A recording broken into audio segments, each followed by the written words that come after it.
Looking at me so funny for? Sorry, Santa. I had to go. Oh, is that you? I thought it was me. We got a job, Willie. I'm talking millions this time. I got an associate who's got this thing all lined up. What's it been, 15 years? Mom. Well, you still hit like your daddy. What, you don't trust your mother? Yeah, I trust her about as far as I can throw you. Damn it. And I trust you about as far as I can throw her. Always love going to the movies, but this time of the year, it's the best. Our next guest has been gracing the big screen for years. You've seen him in countless films. Let me name a couple. Armageddon, Monsters Ball. How about Friday Night Flights, just to name a few. Award-winning actor, writer, director. And now he's helping us get in the holiday spirit with Bad Santa 2. Billy Bob Thornton in the house. It's premiering next Wednesday. Thank you so much for being here. Good to see you. Good to see you again. Right. How excited are you about this movie, man? Very excited, actually. You know, most sequels come out like the next year or two, maybe. And this is 13 years. And I think in a lot of ways that helps us because, you know, it makes it seem like another movie rather than just capitalizing on the success of one right away. And also the kid's 21 now. Yeah. You know. All grown up. Same kid. And he was 8 years old when we did the first one. He's actually 23, but he plays 21 in the movie. And when we first met with the director for this one, I'd seen the kid a couple of times over the years. And we sat down for lunch, and I could see a little chest hair coming up over his collar, and it just creeped me out. Bad Santa, You know? by the way, for I guess it's been a long time already. Is one of the best movies, I think, in a couple of decades. That was such a great movie. A dark comedy that was also like a tear-jerker by the end. If whoever hasn't seen it should see that, I think, before they go out and see this. They got to go back and rent that or whatever they do on demand video now. Absolutely. Yeah. Billy Bob, I know you're a big Colts fan. Max is a huge fan of Andrew Luck. And I know you said last year that you thought he could be the best quarterback in the NFL. You still have that faith with the team struggling a little this year? It's hard being a Colt fan this year. I mean, unless you're involved in something, like in movies, you know, it's like a lot of times they'll say about an actor, it's like, well, why did he do those two bad movies after he just did this great one? They don't realize that those movies were made before the great one, you know. So, I mean, I guess you could say Andrew Luck, you know, is going downhill a little bit, but then you got to look at the people around him, you know. I mean, he's got to have some people keep those linemen off of Well, that's where I was going. That's where I was going. Do you find yourself, Billy Bob? You don't mind me calling you Billy Bob. Please do. I always want to say that. Billy Bob, do you find yourself looking at the Colts and saying, and Irsay, the owner, or Grigson, who for some reason can't get this man an offensive line to save his life, okay? I mean, do you find yourself nitpicking like, that guy needs to go, or that guy needs to go, or are you one of those kind of fans that's like, let's just all come together and get it done? What kind of fan are you? I'm the kind who, I'll put it to you this way. As you know, I'm a big St. Louis Cardinal baseball fan. Right. And sometimes I can't even watch the other team bat. I'm so mad. I'm one of those fans. Wow. In other words, if we're down 2-0 in the third inning, I'm only watching when the Cardinals are at the plate because I don't want to see this team score another run against them. And I cuss the TV.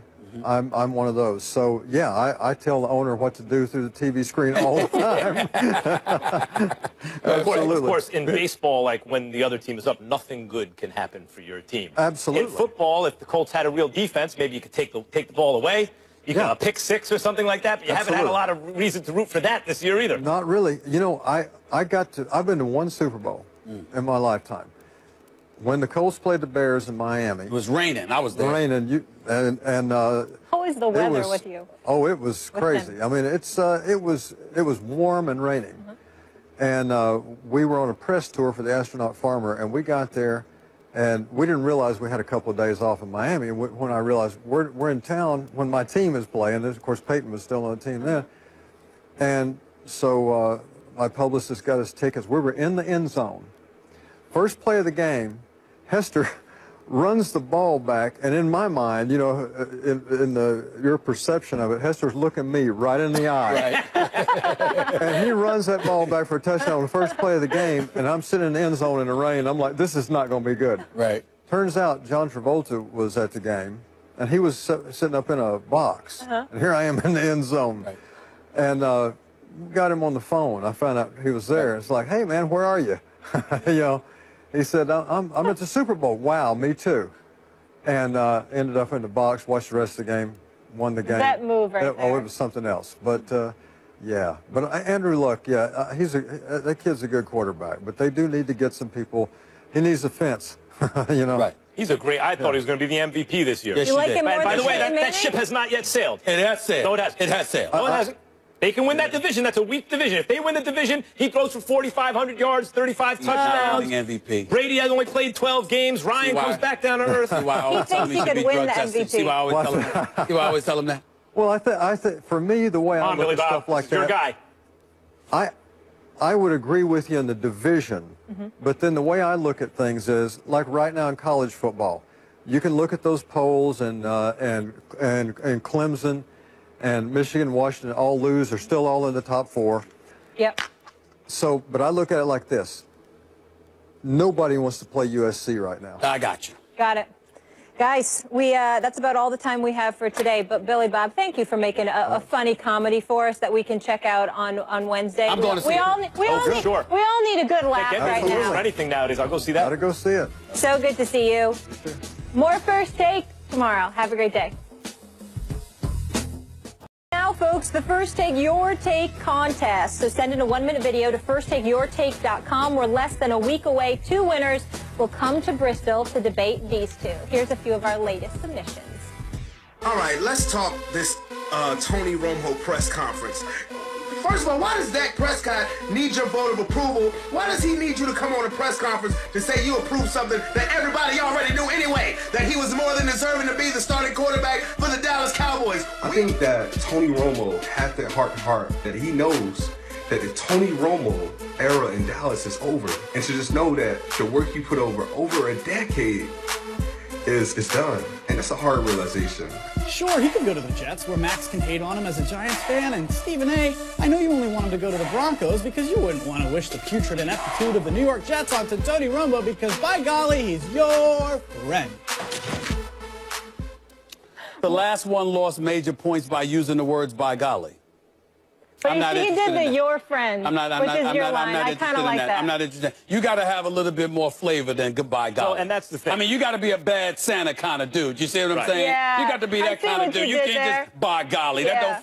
That doesn't work for me. This is the thing. This is the thing. People think, okay, I got to have flavor and I got to have content. You can't split the difference. You can't be gotta have B both. content. You got to have both. Flavor. What about You got to have both. I want to see either A flavor, content, or both. Listen, damn it, we played it, and there's no disrespect to them because they gave valiant effort and they deserve respect. But they are coming on before Billy Bob Thornton sits here. Yeah. I mean, how the hell are you gonna have less flavor than Bad Santa? I mean, that's Bad Santa, one of the great movies. You can't have Billy Bob Thornton's in another league. That's right. Exactly. He's there in another league, but you know you're preceding him. Do something. Your next gig, American Idol. Be the next Simon Cowell. You know what? You do I have very been well. told that on many occasions.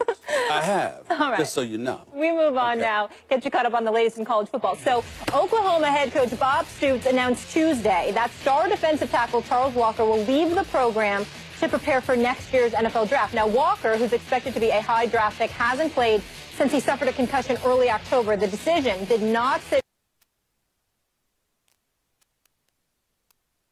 well with Sooners defensive coordinator Mike Stoops. Here's the quote: "Quitting on your teammates is hard to take. You can't have guys coming and going and have a group of players committed to what they're doing day in and day out. Enters that are team if they're not committed to the team." Max, do you have a bigger problem with Walker's decision or Stoops here? No problem with Walker's decision. Walker made the right decision. Is this a real question? Stoops, of course. Look, I was just talking to a friend of mine who lives in England now, actually, his job relocated him, and was telling me that in London, if you try to explain college football, American college football to people, they can't wrap their heads around it. So wait, in other words, it's professional. No, it's not professional. But they pack stadiums? Yes. Are the people paying to get into the stadiums? Yes. And it's on commercial television? Yes. And they sell products, everything? Yes. But so it's professional. No, it's amateur because they're in college. Well, why do they have to go to college to play minor league football? Right. It's basically minor league football. You're forced. The system is set up in a way that you're essentially forced to play minor league football for free to enrich everyone but yourself. What about a college education? It's really not up to the student athlete. It's not up to the football player. They're by and large coerced. So to uphold some coerced social contract, the honor of that, Bob Stoops, who is not the head coach but makes $950,000 a year to coach that stuff, is to be the defensive coordinator, is telling one of his players on the defense, sorry, Mike Stoops, Bob Stoops, the head coach, $5.5 million for the head coach. The D coordinator, his brother, Mike Stoops, $950,000. Not the head coach, the D coordinator. And one of his defensive players, who has maybe a future in professional football, whose team is not going to go to a bowl game, and who has a concussion and wants to protect himself and his professional future forever and ever, maybe set up his life, is making the only real choice to make and is criticized by the guy making almost $1 million a year to coach the amateur players who are actually putting in the real hard work. It's outrageous. I disagree with you. And I want to make sure that you understand why folks out there, maybe not you, you'll never get it. But in case of Walker, I disagree with him. And here's why. You didn't quit before the season. You quit during the season. You didn't decide that you wanted to go pro and quit in the off season. You're in the throes of a season where you're now 8-2, even though he's missed the last couple of games, and then you decide that you're going to leave the team. I don't believe it was right for Stoops to say what he said. First of all, leave that to the head coach. That ain't your job as a defensive coordinator to sit up there and speak out so adamantly against a kid. You could be a bit more sensitive. So I don't agree with how outspoken Stoops was, nor do I believe that he had the right to speak on it when your brother is the head coach. He's the head of that program. He is the one that Bob Stoops. I want to hear Bob Stoops. I don't want to hear from his brother. Okay, you're a defensive coordinator. Stay in your place. Having said all of that, defensive player Charles Walker, it doesn't matter. Maybe he's using him as his mouthpiece. You know, he shouldn't. He shouldn't. The head coach should speak on this. But in the end, what it comes down to is that you knew the risk coming into the career that you chose. You knew the risk coming into the season, and to quit in the middle of all of this, to me, is not good. But hold on, now I'll let you speak, concern. Max. I'll let you speak, Max. Well, if you got medical concerns, what you going to NFL for? Because those medical concerns. You get paid. Look, let me tell you what's going to happen now. If I'm an NFL team, I don't want them. You want me to tell you why I don't want them? Because you're that concerned. You're clearly coming here just so you could get paid. After you cut the check, your signing bonus, you might get another concussion week 1, and then you quit then. I don't know about that. So my point to you is that, again, you either a player or you not. I understand health concerns. I understand the concussion issues. I understand how serious it is. But if it's serious enough, then you shouldn't be playing. It's serious enough to jeopardize money he has not yet made. And I'm saying, by the way, I said bowl game. I meant play. And I'm telling you, if I'm an NFL team, I would be highly reluctant to give you the money because since you're so concerned about it now. Because you haven't upheld the hypocrisy of the syndicate between college football and the NFL? No, that's not why. Because if you're that concerned and that open about it, why should I take a risk on you when it's so easy for you to quit? There's a whole bunch of players on the collegiate level that get concussions, but they wouldn't dare publicize, I'm going to quit college right now in the middle of the season. You know what I would think if I was an NFL? Maybe he's got a risk. He doesn't want to risk himself for his livelihood. Maybe he's got family to take care of. Hold on. Seems like a smart young man to me. I'm not condemning the man's character. I'm talking about what comes with the game. There are risks that come with it. We don't know his personal situation. Well, then again, if you're an NFL team, I'm reluctant to take you then. But you are paying him. But because you're bringing those risks, those concerns to the I need you out there gung-ho ready to ball. Right. And I'm worried about you. Football teams do ask players to make irrational decisions all the time. Sacrifice your health and your future health for the sake of a team. But in this case, you ain't getting paid. In the NFL, you're getting paid. So going in, you're making that exchange. Quit in the middle of the season. All right, coming up next, we have a guy that always brings it. A smooth cat, the star of Bad Santa 2, Billy Bob Thornton in the house. Yes, sir. Can't wait to talk to him. Stay tuned. Hello. Hey, go on. Good to see you, Stephen. How you doing, buddy? Good to see you. Do it now and don't wait for later. Lend a hand to your brother, man.